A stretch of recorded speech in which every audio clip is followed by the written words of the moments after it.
Here's something I noticed. This is what I think. Sometimes, not like what we just did, but sometimes we're afraid of being in our humanness. We have this fear of appearing human. Not so much just now, I think.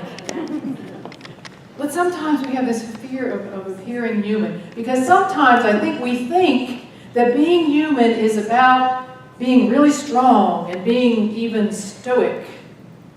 Of being in that place of having it all together. Being independent. Self-sufficient. Right?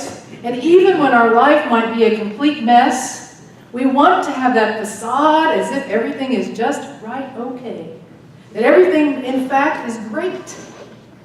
And we spend a lot of energy, or we can spend a lot of energy, keeping that facade up. Because we don't want anybody to see a crack in our human armor. Isn't that right? Well, here's something else I think.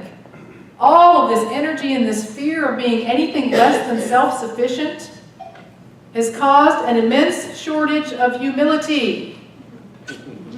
Because in our quest to be so strong and separate, we have separated ourselves from the rest. And in fact, in some cases, we've elevated ourselves above other people. Because by God, we got it together. And man, you don't look like you do. And we've separated ourselves. Not so much when we just did the balloon thing, though. Yeah. But in other times in life. Here's what I know about our humanness. Here's what I know to be true. Is that really in our humanness, we're all the same. We're really all the same. We have the same desires for life. We want to be safe. We want to be loved and cared for. We want to be respected. We want what we have to say to be important, don't we? We want our children to have a better world. We want all those same things. What if we walked around the world and looked at each other as if we wanted those same things for everybody? That's what everybody wants. It would be a different world, I think. You know, we all just want to laugh a little. And we want to feel good. It's true for everybody. So I was thinking about this idea of humility. And the reason is, I was on an airplane heading to see my parents in Latrobe, Pennsylvania. Spirit Air, right out of Myrtle Beach, non-stop flight. And I was reading, because I hadn't finished while the book club did, I was reading this Book of Joy, which is a recorded conversation of the Dalai Lama and the Archbishop Desmond Tutu. And I was reading the chapter on humility. And I thought, man, I got to talk about this, because there's something I need to know about humility. And I was thinking, if I needed to know about it, well, so did somebody else. So I'm thinking, I need to talk about this humility. And one of the things I did that I learned from Reverend Rene Perret, where is he? At the golf match. He's at the golf match.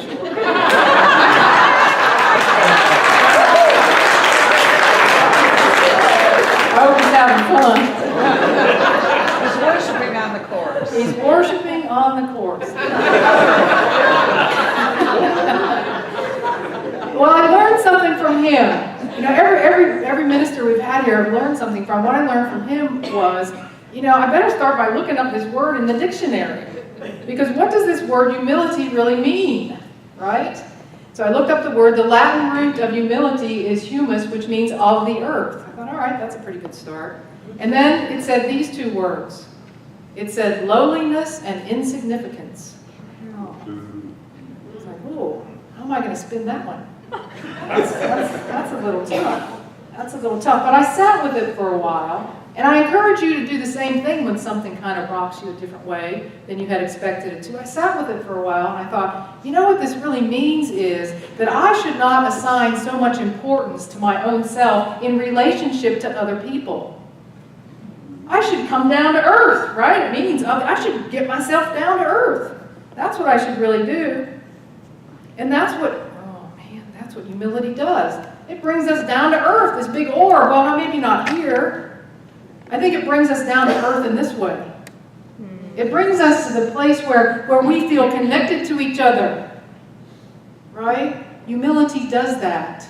And I think we experience humility in these kinds of situations. Like when you're diagnosed with cancer and you feel all alone, but the point when you realize that there's a bunch of people that are right there with you, shoulder to shoulder, that's when we experience humility. Or if you're going through a difficult loss or grief, but you realize you're not the only one, that we're all together in this, that we're right there, shoulder to shoulder with each other, no matter what the difficult thing is, we're not alone. That's when we experience humility, when we're right there eye to eye with each other. We also experience this idea of humility in a team that we're on or a group that we partake in because we all feel connected. We feel humble. We're connected to each other. And that's the experience of humility, I think. It's in our idea of the sameness, our sameness.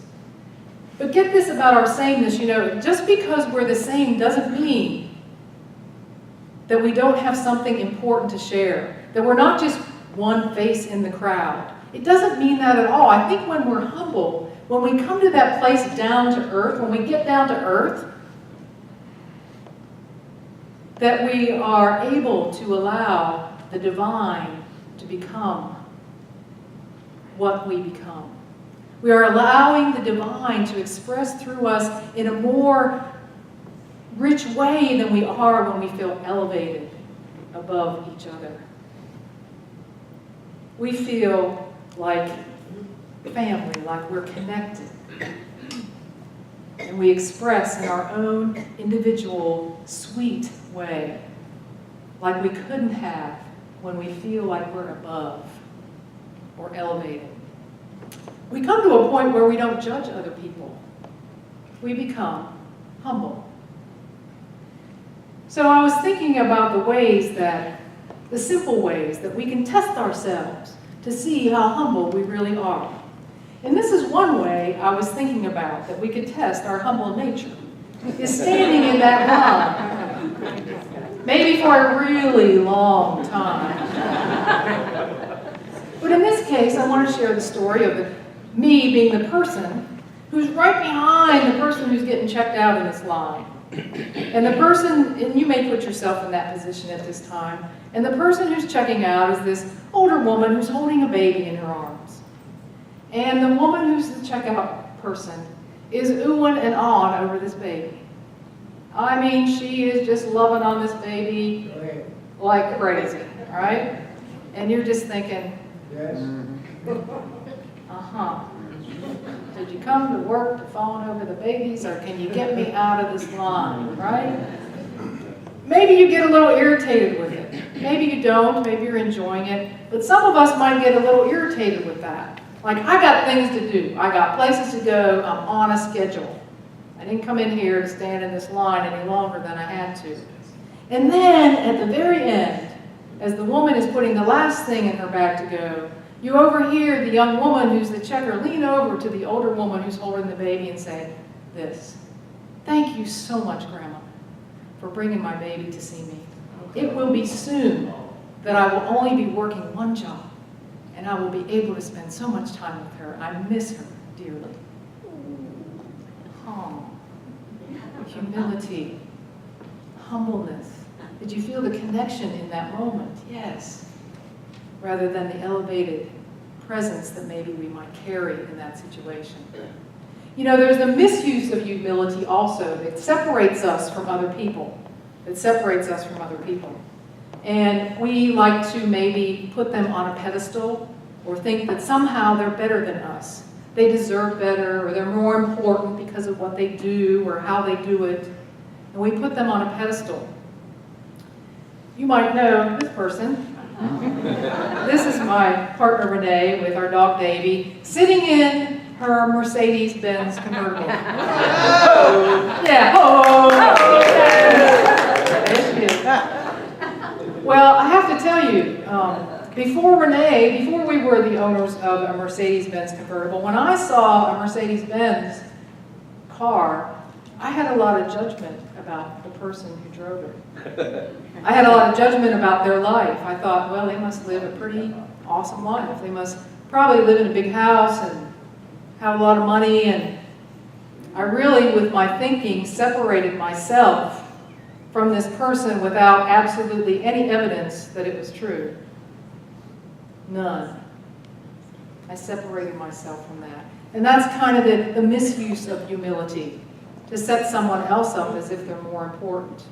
And I think of Renee and I as just regular old folks. You know, somebody you can sidle right up to, look straight in the eye.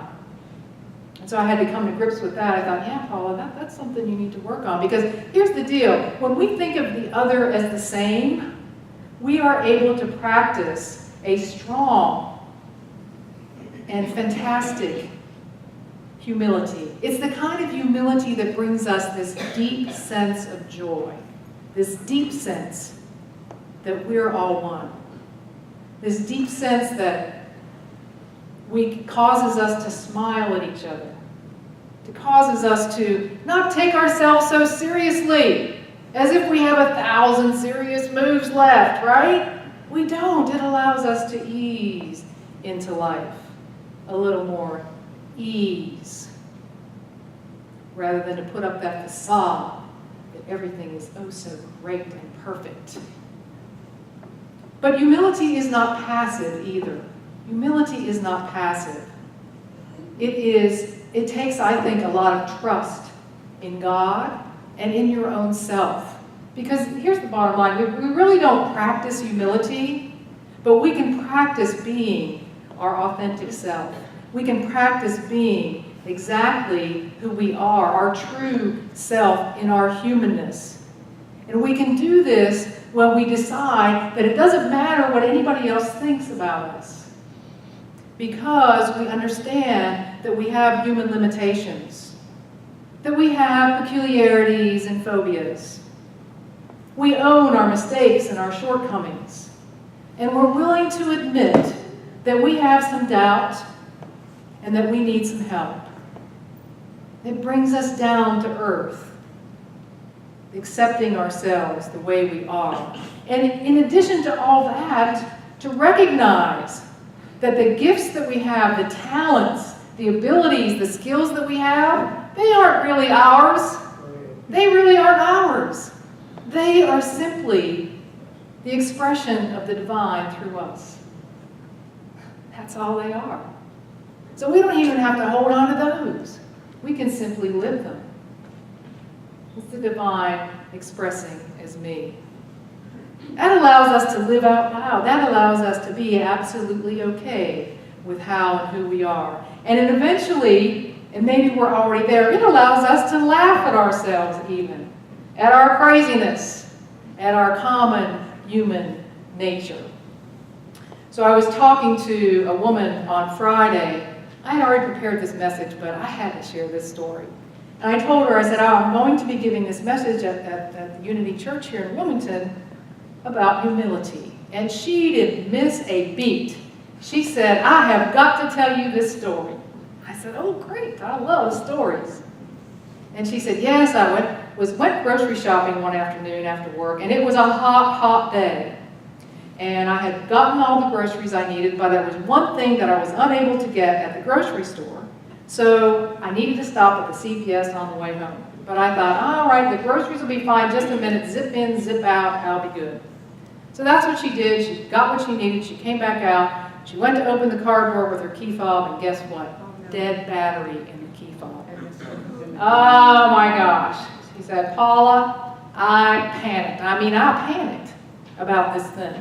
And I called my mechanic, got my mechanic on speed dial, called the mechanic and said, George, I locked it, I can't get in my car, the groceries are in there, and my ice cream's melting, whatever she's saying, she's going on and on and on. And the mechanic said, whoa, Wanda, whoa, slow down. He said, go over to the car and put the key in the door.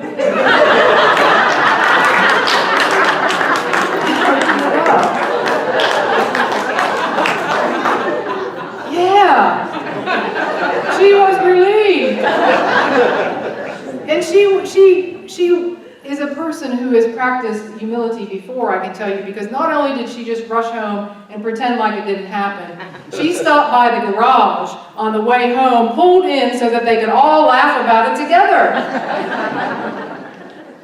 That's what I'm talking about in our daily life. Not having this facade of having to be perfect and, oh, that didn't happen to me. No. Like when you trip and fall and you come up right away. You're like, what? It hurt. My mother doesn't do that. She'll lay there for a long time. Like, Mom, get up. No, I'm just resting here. Wow. Yeah. Here's what we need to remember. We can't solve every problem. I mean, come on. It's the truth. Start acting that way. We need to start acting that way. We don't have all the answers, especially to the question, why? If that question comes up for you, know that even if you find that answer, you won't be satisfied with it. I'm not making that guarantee, but I'm making that suggestion. Control is an illusion. Oh. Will we get that one? Richard talked a lot about that when he was here. We're still talking about it. And the I, me, and mine approach is simply immature. To think that I am the only one. Yeah? It's useful to remember. There's one other notion that we have that I think deserves some attention. And that is this notion that we talk about each other as something special. And you say, well, what's wrong with that, Paula? We're all special. We're really all special. But see, I don't think we use that word special that way. If you were remembering the last time that you called somebody special, did you feel exactly that special yourself? Or did you feel as if the other person was somehow more whatever? That's what I'm talking about, that little thing that separates us. So I want to suggest that you might think about this word in substitution for the word special. And that is essential. Essential. You are essential. You are indispensable. You are absolutely necessary. It's like the metaphor of a tree. It's like, are the roots of the tree any more special than the leaves? Well, no. They're not, are they? You know, is the hand anything more special than the foot? Well, it's not about special. It's about essential. It's about essential. And I think when we begin to come from this understanding of our essential nature, in the whole universe, our essential nature, the same as we all are, that we can come from a place of humility. If we're willing to come down to earth, if we're willing to share our unique and awesome self in all of its glory, however that is, then we will live joy. We will feel connected in the same way that we did with the balloons. We will all be participating in the same way. And I'll close with this scripture from Matthew chapter 5, verse 5, where Jesus says, "Blessed are the meek, for they shall inherit the earth." But I want to share it with you this way, from the Message Bible, that goes like this. You are blessed. And blessed, by the way, means supremely happy. You are supremely happy when you're content with just who you are. No more, no less. That's the moment you find yourselves the proud owners of everything that can't be bought, including deep, deep joy. So let's take a deep breath and prepare for meditation as we sing When I Pray.